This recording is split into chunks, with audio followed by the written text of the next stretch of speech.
C'est assurément le symbole de la disparition définitive de l'Algérie du Hirak. C'est inévitablement le symbole que l'Algérie d'aujourd'hui, l'Algérie de Tebboune, que la nouvelle Algérie a enterré définitivement l'héritage du Hirak. C'est le symbole que l'Algérie de Tebboune, cette nouvelle Algérie, tourne définitivement le dos aux espoirs et aux revendications du Hirak.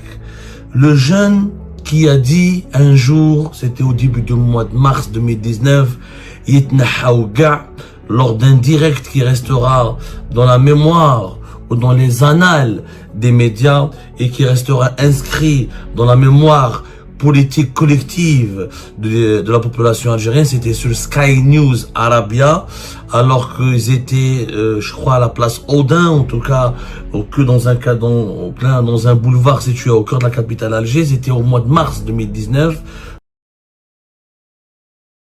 Vers le 11 mars 2019, quand Abdelaziz Bouteflika avait annoncé qu'il renonçait officiellement et définitivement à son 5e mandat, à sa candidature à un 5e mandat, il y avait un jeune qui avait interrompu le direct de Sky News Arabia et qui a prononcé une phrase qui est devenue l'un des slogans majeurs et emblématiques du Hirak, ce mouvement de contestation populaire pacifique qui a fait connaître l'Algérie dans le monde entier et qui a mobilisé des millions d'Algériennes et d'Algériens chaque vendredi tout au long de l'année 2019. Cette phrase, elle est très connue, toutes les Algériennes et les Algériens l'ont entendue au moins une fois, pour ne pas dire ils l'ont entonnée ou chanté ou proclamé au moins une fois durant leur vie. Yitnahaou Ga. Yitnahaou Ga, ils doivent tous partir, partez tous, ou ils doivent être tous enlevés ou tous limogés. Ce jeune qui a dit et prononcé cette phrase est aujourd'hui en prison, est aujourd'hui un des très nombreux détenus politiques qui croupissent dans les prisons algériennes. Son nom, c'est Mohamed Bakir Tolki, connu sous le prénom ou sous le surnom de Sofiane. Sofiane est un agent de sécurité qui travaillait à la direction des domaines de l'État, Moudériyat al-Amlak al-Dawla, à Alger. C'est une figure associée au mouvement populaire du Hirak de 2019. Effectivement, il était devenu célèbre et populaire lors de son intervention très spontanée, peut-être intempestive, peut-être un peu brutale, mais très spontanée, lors d'un direct de Sky News Arabia depuis Alger, quand il a dit Nahaou Ga, quand l'animatrice lui a dit parler en arabe, il lui a dit moi je ne parle pas en arabe, je parle en algérien, je suis un algérien, je parle avec les langues, avec les mots que tout le monde, pour que tous mes compatriotes me comprennent.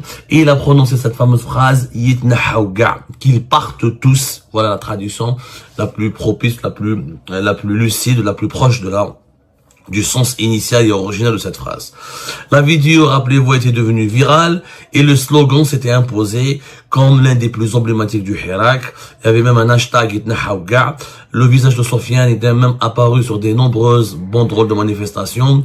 Plus de 7 ans plus tard, Mohamed Bakir Tolki, Sofiane, même si son nom est resté lié à ce slogan et son nom est resté lié à cette période qui est le Hirak, et ben Sofiane a rejoint les cellules des prisons algériennes. Que s'est-il passé, mesdames et messieurs? Le 5 août 2026, il a participé à un live sur TikTok. Alors j'ai pas les circonstances précises de ce live. Certains sources affirment c'était un live lancé par une figure du mouvement Rachad. D'autres disent que c'était Zeto. Peu importe, en tout cas, c'était un simple live sur TikTok. Donc il était en train d'exprimer une opinion. Il a participé à un débat. Il a voulu donner une opinion à un espace qui est censé être un espace de liberté de parole sur TikTok, sur les réseaux sociaux. C'est d'ailleurs le contenu qui a été invoqué par les autorités algériennes comme fondement des poursuites judiciaires qui ont été enclenchées contre lui. 3 jours ou 4 jours plus tard, le 9 août 2026 plus exactement, Sofiane a été arrêté par les services de sécurité sans son lieu de travail à la fin de la journée. Du 9 au 12 août, il était placé en garde à vue. Et le mercredi 12 août dernier, c'est-à-dire hier, peut être beaucoup plus précis, hier, il a été présenté devant le procureur de la République, près du tribunal de Sidi Mohamed, et ensuite il a été déféré devant un juge d'instruction, et le juge d'instruction a ordonné son placement en détention provisoire, à savoir son emprisonnement. Il a été envoyé à la prison de Koléa, où une ouverture et il fait l'objet maintenant d'une information judiciaire. Il a été accusé d'apologie du terrorisme, le fameux article 87 bis du code pénal algérien, et il a été accusé d'utilisation des technologies de l'information, de la communication pour soutenir et diffuser les idées d'une organisation terroriste, clairement faisant référence au mouvement Rached. Il a été aussi accusé de publication, de promotion volontaire de fausses informations nouvelles via les réseaux sociaux, susceptibles de porter atteinte à la sécurité publique et à l'ordre public. C'est le fameux article 196 bis du code pénal algérien. Publication de contenu susceptible de nuire à l'intérêt national, article 96 du code pénal algérien. Outrage à une institution publique, école constituée, incitation au boycott des élections. Certainement, il a parlé des élections législatives qui se sont récemment déroulées. Clairement, Sofiane a tout simplement donné ou analysé ou donné son avis sur la situation politique actuelle ou la situation économique actuelle de son pays, sur l'état actuel de son pays. Et Sofiane, est devenu un détenu d'opinion. C'est un délit d'opinion.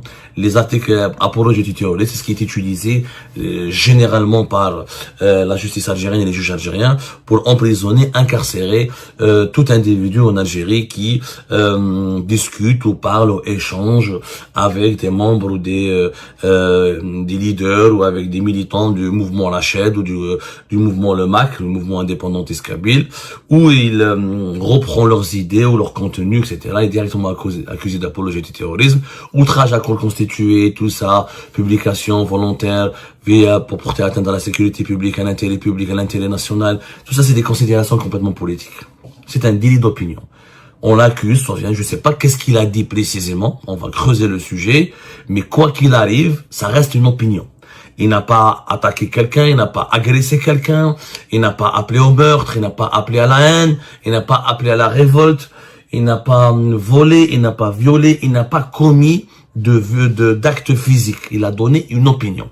Et on ne peut pas aller en prison pour une opinion, sauf si c'est un appel au terrorisme, à commettre des attentats ou à commettre des massacres ou à cautionner la violence, ce qui n'a pas été son cas d'après plusieurs sources que avec lesquelles je me suis entretenu et qui ont assisté ou qui ont pris connaissance du contenu que se souviennent l'auteur de la phrase du fameux slogan son contenu sur TikTok était tout simplement un commentaire personnel, une analyse personnelle et subjective de la situation du pays. C'est encore un nouveau détenu politique.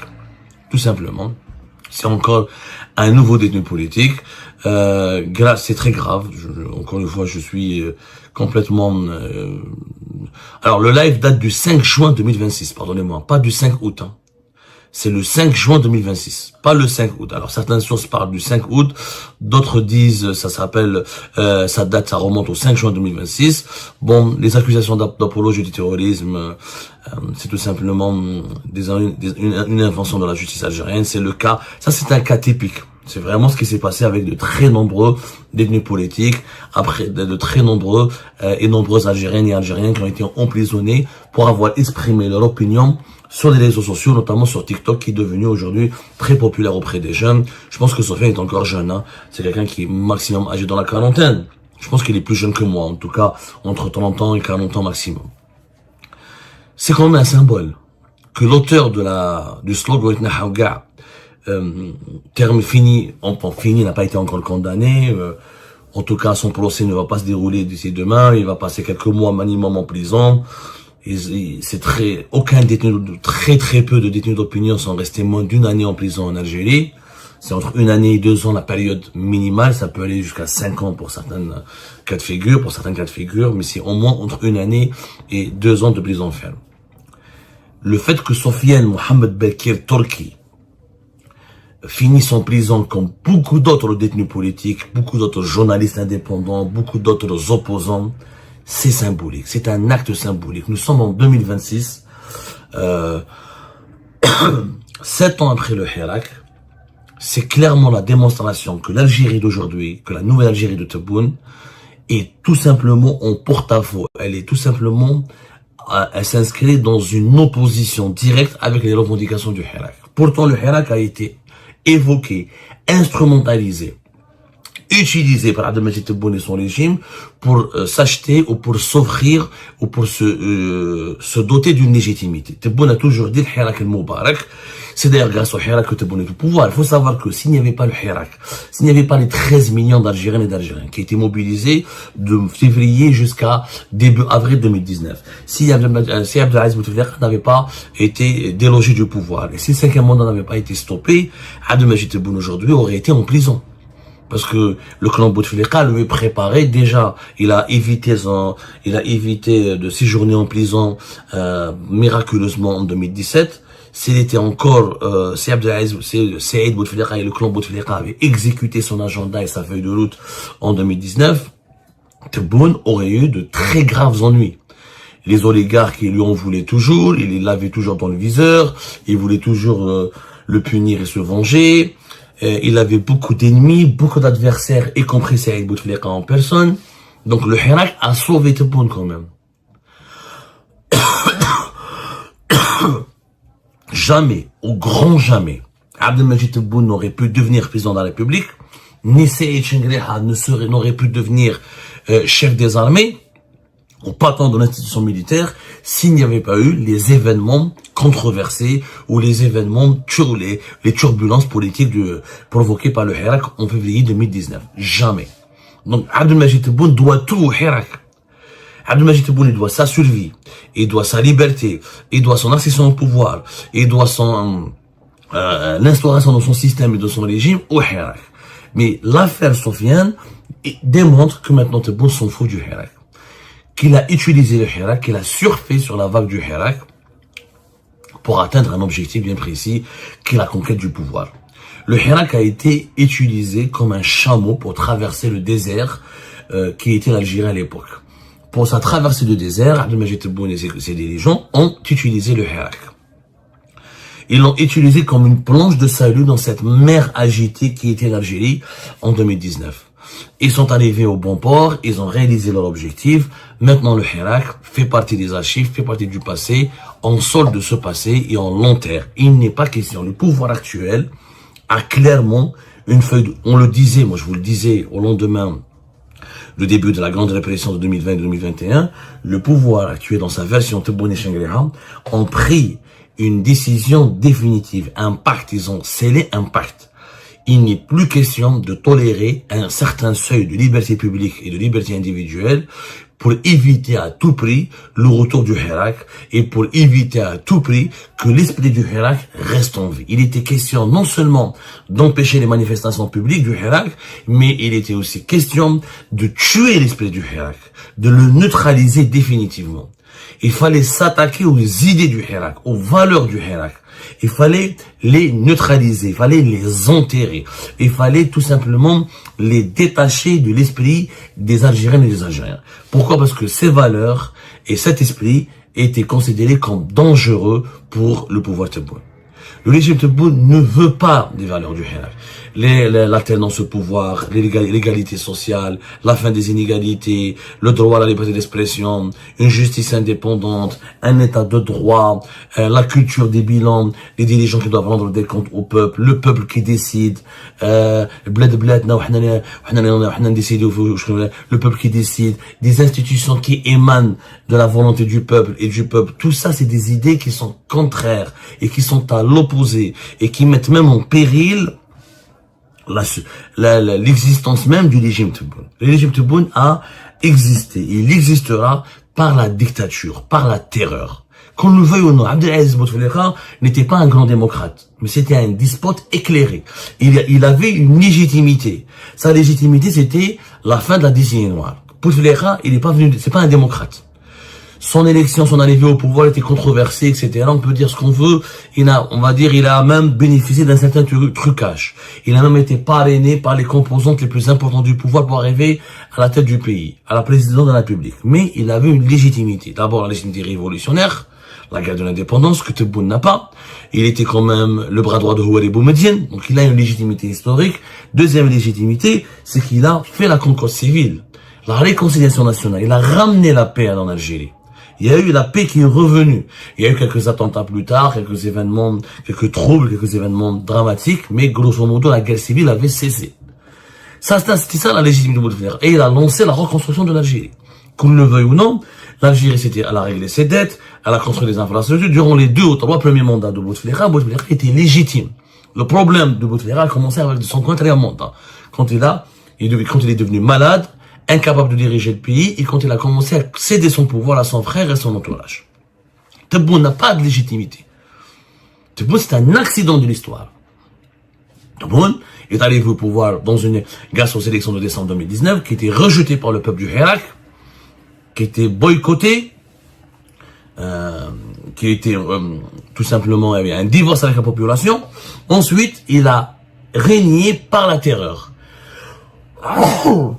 De 2020, pardonnez-moi, à 2024 jusqu'à sa reconduction pour un deuxième mandat, Tebboune, il a régné comment? Il est resté au pouvoir comment? L'utilisation des épouvantails, des puissances, la menace étrangère, le Maroc, les Émirats, Israël, la création de mouvements terroristes comme le MAC et le Hachd, la création, il les a transformés en mouvements terroristes pour faire croire à la population que ces deux mouvements sont téléguidés par des puissances étrangères qui menacent le pays. Clairement, il a créé une doctrine. Le pays est en danger. La sécurité nationale est en danger. Nous sommes menacés. Les opposants sont tous des traîtres. Les journalistes indépendants sont des traîtres et ils bossent à la sorte des puissances étrangères. Le pays est en danger. Donc vous devez renoncer à toutes vos libertés pour protéger le pays. Je suis le garant de la protection de la sécurité nationale. Renoncez à toutes vos libertés. Ça, c'est le premier mandat. Pour le deuxième mandat, la même continuation de la pensée. Là même, le pays est menacé par le Maroc, par les Émirats, par Israël, par Donald Trump, par la France, etc. Il y a les guerres au Sahel, il y a les guerres en Libye, la Tunisie, elle est fragile, si elle s'effondre, elle va entraîner l'Algérie dans son sillage. Le pays est menacé. Donc on règne par la peur. Et la peur justifie la terreur. Parce que le pays est menacé, donc on doit étouffer les libertés publiques et individuelles. Ça, c'est la pensée qui est fondamentalement contraire à la pensée du Hirak, qui est pour une Algérie apaisée, tolérante, ouverte, plurielle, démocratique. Bien sûr, il y avait le Hirak en lui-même comportait certains germes d'une certaine pensée totalitaire. Il y avait des islamistes qui voulaient sans pas imposer leur idéologie. Il y avait certains mouvements radicaux qui voulaient imposer leur idéologie. Mais globalement, c'était un espace de dialogue fluide. C'était un espace d'harmonie. Il était à l'image de la diversité de la population et à l'image de la diversité des opinions et des mentalités en Algérie. Le régime Tebboune, c'est le contraire. Donc il ne pouvait pas continuer à coexister avec l'héritage du Hirak. Il a utilisé l'héritage du Hirak pendant 2 ans, de 2020 à 2022, pour avoir une légitimité. De 2022 jusqu'à aujourd'hui, c'est la peur, la menace extérieure, le péril extérieur contre la sécurité nationale, le risque le complot contre la sécurité nationale, les mouvements séparatistes, les mouvements radicaux, les traîtres à la sorte de puissances étrangères, la peur, la manipulation, l'endoctrinement de la population. D'ailleurs, ça a fonctionné avec une certaine partie des Algériennes et des Algériens qui ont cédé à cette tentation et qui sont tombés dans ce piège de manipulation. Mais malheureusement, pour le régime Tebboune, une grande partie des Algériens et des Algériens ont bien vu que le pays souffre socialement, économiquement, que le pays n'est pas bien géré, n'est pas bien gouverné, ils se sont appauvris, que leur train de vie s'est complètement a basculé dans la précarité, dans la détresse, qu'il y a trop de scandales de corruption, qu'il y a trop d'injustice, qu'il y a trop de hogra. Donc le problème est dans le régime. Le problème c'est lié est fondamentalement lié au dysfonctionnement et aux défaillances du régime lui-même et non pas des menaces extérieures ou des complots qui viendraient de l'étranger. Sofiane, son emprisonnement, son incarcération, entre dans le sillage de cette doctrine du régime Tebboune qui est complètement de verrouiller tout l'espace public, aucun compromis avec l'opposition, avec les libertés publiques et individuelles, aucune concession avec les aspirations légitimes du peuple algérien au débat, à la liberté d'expression, à la démocratie, à l'alternance au pouvoir, à une culture des bilans qui doit être imposée aux dirigeants. C'est tout simplement un enterrement symbolique de l'héritage et de la pensée du Hirak.